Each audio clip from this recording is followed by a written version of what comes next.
Bom dia, RPGista, aqui é o Leonardo Chaba e você está escutando o Pensando RPG. E hoje vou falar aqui daqueles magos super agradáveis, que calmamente são capazes de detonar toda uma aventura. Tá, tô exagerando aqui, claro, mas que essa classe tem poder suficiente para de fato passar por cima dos seus inimigos? Tem, especialmente em níveis mais elevados. E de fato um mago bem interpretado pode entrar em atrito com outros personagens, mas talvez nada disso importe. Pois o mago é implacável.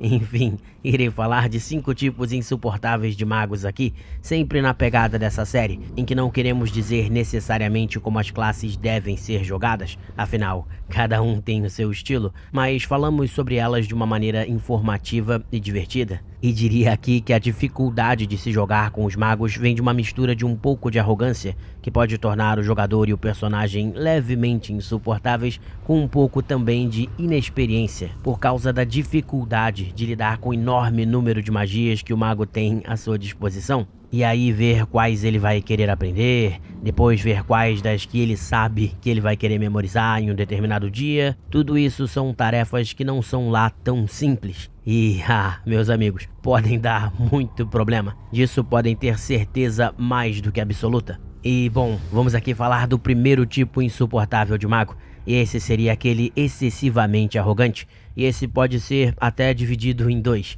Em um deles, temos o jogador interpretando muito bem, o que é ótimo. Já no outro, nem tanto. Mas vamos ao primeiro aqui, e esse deixa os personagens loucos. É aquele mago ultra arrogante, que se acha superior aos outros ou que simplesmente não tem noção da realidade brutal dos mundos de fantasia. Isso tudo ocorre por causa da posição social de que vem a maioria dos magos.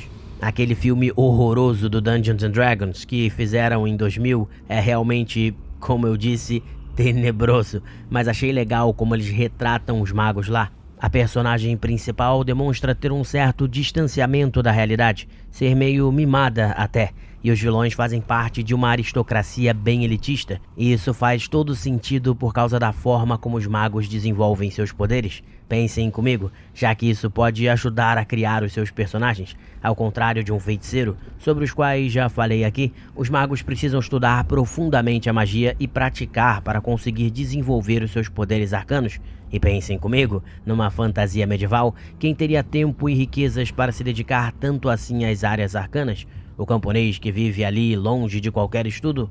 O rato de rua que habita os burgos e as vilas? Certamente que não. Claro que pode haver exceções, como alguém acolhido por uma família nobre, alguém que trabalha em uma biblioteca arcana, quem sabe. Enfim, há formas de criar histórias que fogem disso, mas na maioria das vezes os magos virão dessas classes sociais mais elevadas, com tempo e riquezas para estudar. E isso pode aparecer por intermédio de um personagem ultra desconectado da realidade ou através de um que se acha superior mesmo a todo mundo, como o nobre que vai deixar os outros personagens do grupo super irritados. O ladino vai olhar ele meio atravessado, o bárbaro também, quem sabe? Afinal, quem esse mago aí acha que ele é?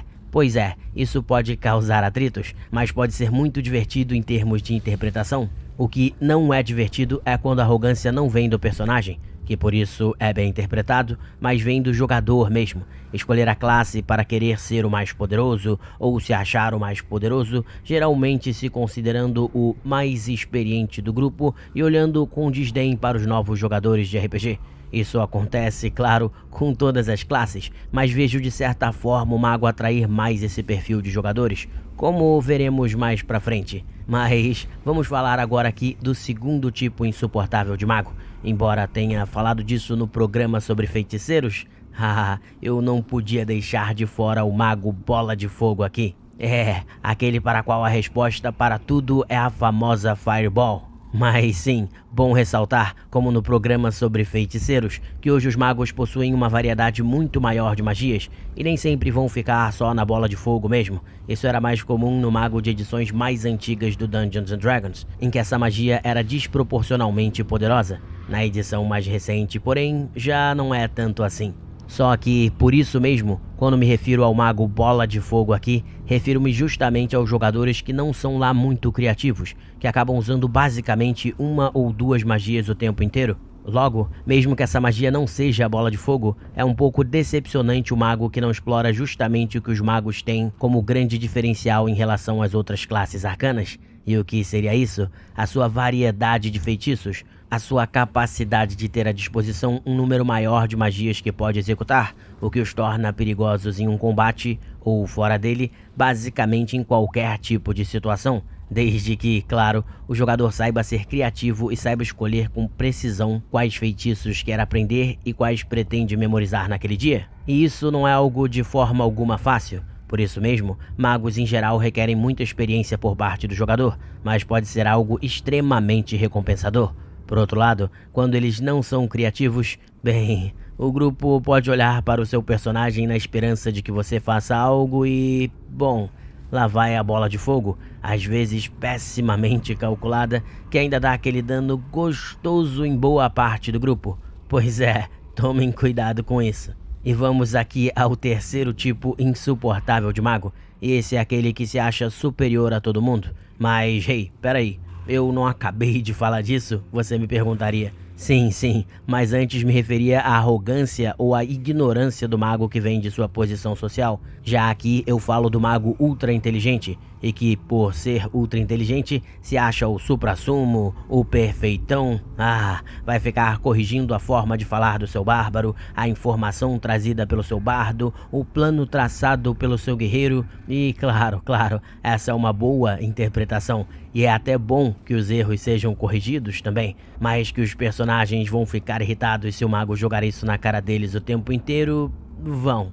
Não os jogadores, obviamente, mas os personagens. Pode ser aquele mago sabe tudo, capaz de deixar a todos loucos, correto? Pois é, e isso, se somado ao primeiro tipo, pode dar arcos de personagens e de interpretação muito legais, do mago se tornando mais humilde, ou de ele descobrindo o que é a realidade mesmo, a realidade do povo do seu reino, e pode gerar também aqueles atritos legais de interpretação entre o grupo, atritos que empurram a qualidade de interpretação e da história para frente. Mas aqui, assim como no primeiro tipo, temos um problema maior quando não o personagem, mas o jogador se acha melhor do que todos na mesa. E vocês certamente já tiveram jogadores assim, não é? Que acham que os planos deles são super perfeitos, que ficam descartando o que os outros falam e tentam fazer as coisas mais doidas e sem sentido. E aí, quando elas dão errado, aí eles começam com aquele papo de que o mestre é burro, que tem problema com ele e coisas do tipo. Pois é, fato que já deve ter ocorrido muito com vocês. E é um problema mesmo. Acaba trazendo aquele ambiente tóxico para a mesa, pois volta e meia rolam discussões longas e acaloradas entre o mestre e o jogador, que cisma que seu plano era absolutamente perfeito. E aí as coisas não andam, e o RPG se torna imensamente menos divertido. E mesmo quando os planos são bons, se o jogador trata os outros jogadores como incompetentes, a experiência de jogo também se torna muito ruim. E como sempre ressalto aqui, o que importa no RPG é uma galera criando, interpretando e se divertindo junto. Portanto, não seja esse tipo de jogador, não seja mesmo. Mas enfim, vamos lá ao quarto tipo de mago aqui. E qual seria ele? Bem, esse aí é pra lá de clássico também. Sabe aquele jogador que demora 3 horas para fazer a ficha, 4 horas para fazer suas subidas de nível e mais 5 horas para tomar uma decisão no meio do combate? Pois é, esse cara aí fica ainda pior como mago. É o mago perdidão, como falei no programa de feiticeiros também. É aquele jogador que até parece aqueles caras contando cartas nas mesas de blackjack, ali olhando para sua ficha, fazendo 1000 cálculos para tentar fazer a subida de nível perfeita e no combate, no combate ele deixa para começar a pensar no que vai fazer só quando o turno chega nele. E aí começa a pensar em qual magia das muitas que ele possui vai utilizar. E o pior, ele não sabe exatamente o que elas fazem, então começa ali a ler os efeitos de cada uma pacientemente enquanto todo mundo espera por sua ação. É algo pra lá de irritante mesmo, mas devemos, porém, como sempre digo, perdoar um pouco isso com jogadores novatos. Devemos até ajudá-los a se encontrar ali no meio do mar de feitiços possíveis e deixar passar alguns erros. Mas fora dessa situação, quando é um jogador já mais experiente, pior ainda se for aquele arrogante, é algo que será pra lá de irritante pra toda a mesa. Então, procure se preparar bem antes, entender as magias que você tem, pois esse é o grande trunfo do mago. Utilizar o feitiço correto no momento correto para causar o maior impacto possível na mesa. E não só no combate, mas também fora dele. Isso é muito, muito importante. É extremamente importante, eu diria. Pois é, tentem se preparar bem e vocês podem detonar na mesa. Fazer coisas incríveis mesmo, especialmente nos níveis mais elevados. Mas enfim, vamos aqui para o último tipo de mago super irritante. E esse é talvez um desdobramento do Perdidão, já que trata-se do mago que, talvez por pura e absoluta insanidade, parece achar que é um guerreiro. Sabe, acabam suas magias e ele não tem o que fazer? Bom, em vez de se afastar do combate ou utilizar, na edição mais recente do D&D, os seus truques para continuar dando danos mágicos em seus oponentes, ele decide literalmente ir para o pau, correndo na direção dos inimigos e descendo seu sarrafo não divino, já que ele não é um paladino, claro, naquele guerreiro de 2 metros que tá dando um trabalho enorme para os homens de armas do grupo. Pois é, diria que é um mago insano, mas acontece. E claro, na maioria das vezes não é desse jeito que eu descrevi. O mago não sai correndo que nem doido na direção do inimigo, mas acaba se posicionando mal. Como eu disse, ele precisa saber utilizar todas as suas habilidades com precisão, e o posicionamento é grande parte disso. Então tente não se ver do nada perdido no meio de 3 inimigos, sem chance de fugir, e ficar na dependência dos seus aliados, forçando-os a quebrar a formação de defesa do grupo para ir lá te salvar. E sim, muitas vezes isso vai ser inevitável, mas se ocorrer o tempo inteiro, pode ser que você esteja, na realidade, posicionando-se muito mal. Vale ficar de olho nisso, pois é algo realmente muito importante. E pode ter certeza, se o guerreiro, paladino, bárbaro, etc. do seu grupo tiver que te salvar o tempo inteiro, toda hora, você pode apostar que ele vai ficar bem irritado. Ou talvez você mesmo fique irritado, pois vai ficar naquela de ficar desacordado, ser curado e voltar a ficar desacordado. Pode ter certeza de que não é uma boa sensação de se ter num combate, então fique de olho mesmo. Mas basicamente é isso. Espero que tenham gostado de mais esse episódio e até o nosso próximo podcast. Grande abraço, pessoal!